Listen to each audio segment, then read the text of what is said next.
Matajiri, hongereni sana bana kwa kuwasaidia watoto wa kimaskini. Nasikia huwa mnaenda kijijini huko ndani kabisa, mnawachukua watoto wa vijijini huko mnaleta mjini kwa ajili ya kufanya kazi za ndani, mnawalipa 30 kwa mwezi. Ni kitita gani kilivyo kikubwa hivyo? Tena mtoto anafanya kazi ndogo kabisa.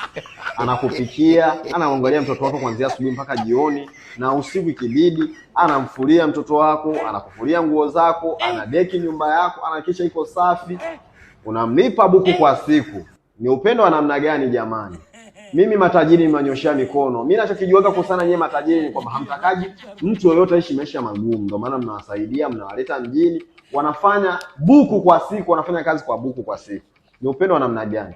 Na uzuri mlivyokuwa na roho nzuri nyewe ni kwamba hata kivunja kikombe unamwenda ukata kwenye mshahara wako. Yaani sio shida zenu. Hutamdai chochote, utamkata, haina shida kwenye ile 30. Nyie mna upendo sana matajiri. Mimi na appreciate sana kwa moyo mmoja. Na uzuri mwingine ni kwamba nyie mlivyo ni kwamba tukimnunulia nguo pia ni hivyo hivyo. Utakata kwenye mshahara wake. Yaani nyie hamtakaji tabu. Mungu aendelee kuwabariki, mzidi kupata pesa nyingi. Muwe wakubwa kabisa, muendelee kupata mafanikio makubwa jamani.